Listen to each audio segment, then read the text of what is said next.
Cenat's record's been broken. I want to go ahead and congratulate Iron Mouse for breaking my record. Clap it up, clap it up. Venom is roasting people. And you're missing out on great content. No. Sorry, Ryan. First story of the day, and it's about Cenat once again. Now this time it's big news. His overall most sub streamer record has been broken by a VTuber. No, Iron Mouse, okay? I want to go ahead and congratulate Iron Mouse for breaking my record. Clap it up, clap it up. Now, Iron Mouse, clap it up. Yes, that's right. Iron Mouse, the VTuber, is doing a subathon at the moment. At the moment of recording this, they're on day 32. And they've beaten Cenat's sub record with a total of 306,621. That's a lot of subs. Like, it's astronomical. It's crazy. Congratulations to Iron Mouse. She's done a mad job and a mad achievement to get that.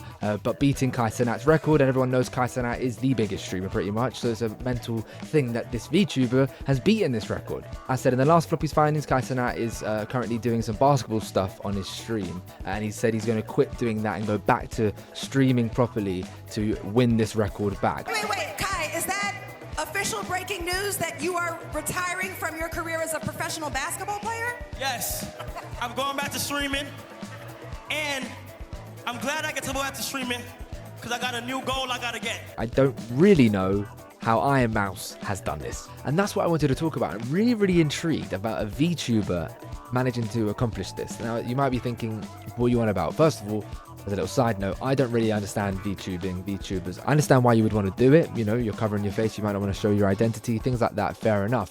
I don't understand necessarily why people would want to watch a VTuber. Because for me, I get a bit creeped out because I'm like, they're moving too weird. It's like, is this a person? Like, I don't really like that sort of side of things. But I don't understand, you know, a lot of people say you would do better as a streamer, you do better as a YouTuber, things like that, showing your face, connecting to the audience, look at them in the eye, or look at them down the barrel of the lens, look at the camera, talk to your audience, talk to them as a human being. You'll get that connection, you'll grow from it. With VTubing, that contradicts everything I've just said there because, you know, you're not showing your face and you're not actually there. I don't really understand it in that sense as a viewer, but clearly there is a massive audience for this type of content and VTubing and VTubers. So, you know, as we can see with this record being beaten, 306,000 subscribers in a subathon.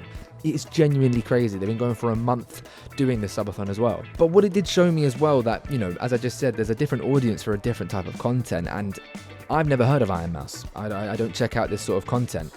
But they still managed to be the most subscribed Twitch streamer of all time. It kind of shows you that you don't need to go down a certain realm. You don't need to do in real live streams. You don't need to do hectic, massive events to build your audience, to be the biggest subscribed streamer on Twitch. You don't need to do that. There are many different things you can do. You can not show your face. You can probably just speak and show no camera. You can do in real live streams. You can do this, that, and the other, and still find your audience and grow from it and be very profitable and successful, as we've seen with Iron Mouse. The only thing else I wanted to say as well, I've never heard of Iron Mouse, never in my life, and that's completely fine. It's not my content, but the point I'm trying to make is they are the biggest subscribed Twitch streamer now. I've never even heard of who they are. And every day I scroll through social media, TikTok, YouTube, Twitter, whatever it is, and I see there's loads of people with massive following. Whether it's 100,000 subscribers on YouTube, 50,000 followers on Twitch, 10,000, 5,000, 150, whatever it is, average viewers on Twitch. There's so many different people that have careers from social media that you and I have never heard of.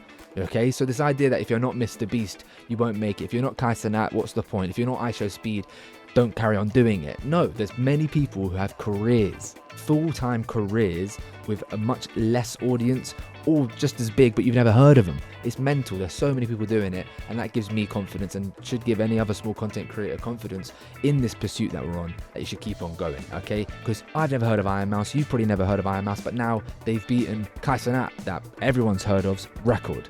They get 10,000 average viewers. Cenat gets like 100,000, 80,000 average views. It's mental. So a massive achievement for them. But it's just a really cool thing that, you know, you don't necessarily have to do the same sort of content to be big. And you don't also need to be known by everyone. You don't need a massive audience, like a humongous audience, like Cenat, like Speed and Mr. Beast, etc. You don't need that to have a career in social media and make a profitable career from it. it's just an interesting thing I wanted to talk about. But yeah, let's move on. The next thing I wanted to talk about today is Venom. No, not the film coming out. It's the final one in the trilogy. I'm talking about the Twitter account for Venom. They've started a new trend at the moment where people are saying Venom, #roast me. And the people that control that account, well, they're going hard. Have a look at some of these. As you can see, people are gladly putting themselves forward to be roasted, and Venom are, happily roasting them. And they're not holding back. It's crazy that their Twitter content is actually better than most of the Venom films. But anyway, moving on from that, it's just interesting to see this shift. I don't know if anyone's noticed it. There's a lot of people on TikTok talking about this at the moment, of Gen Z social media managers. These companies that hire, the younger generation that have come through now that are all working. And they take a different sort of approach to these Twitter accounts, social media accounts as a whole. One of the main ones that everyone really has seen a post or two about is Ryanair. Ryanair has made a whole social media account pretty much on just roasting, being blunt, things like that. And as a company, Ryanair, in the grand scheme of things of airlines, isn't one of the biggest and one of the best. Everyone in the UK knows that. But they've got the utmost biggest social media following. There's no one close to them pretty much. And they've made their own little identity and built a followership and improve their audience from that. And there's many other mainstream companies that are now going down this route of just not taking themselves too seriously, with a lot of these social media managers now taking over. And I like it, I respect it. I think it's an interesting shift, because I think as Ryanair proved, and this thing now with Venom, it's got a lot of traction because they're not taking themselves too seriously. They're having a laugh, and I think a lot of people on social media, that's what they want to see. They don't necessarily want to see such serious things all the time. Each of their own though. Every company's got their own things that they want to do and how they want to go about it. But yeah, I just thought I'd talk about that. But yeah, I low-key wouldn't handle being roasted by the Venom account though, because there's too many things that they can talk about. Anyway, let's change the subject and find the best thing I found this week. Floppy's finding of the week.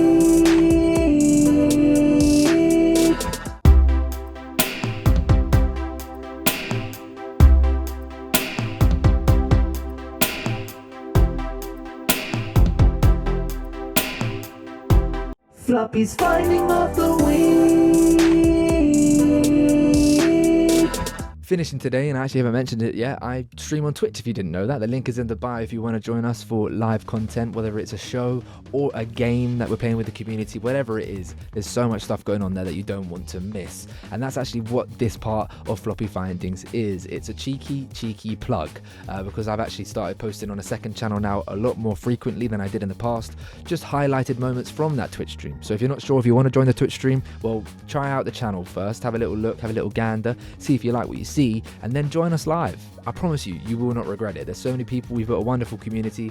We join calls, we play the games, we do Twitch shows that involve you in voting in polls, talk shows, game shows that I've created myself with my mods as well. Big up Sophie and Silver Fox in the chat. Not in the chat, if you're watching the video. Just make sure you join us, check out that content. I'd really appreciate it. You're just missing out otherwise. What are you playing at? Why would you keep scrolling for hours on end trying to find something to enjoy when there's endless stuff produced by this guy, Floppylegss? Thanks for coming through to another YouTube video. I really do appreciate it. If you're not subscribed, that's the least I ask of you. Please do drop a sub. I'd really appreciate it. And I'll see you when I see you. Hopefully in a Twitch stream or my other channel.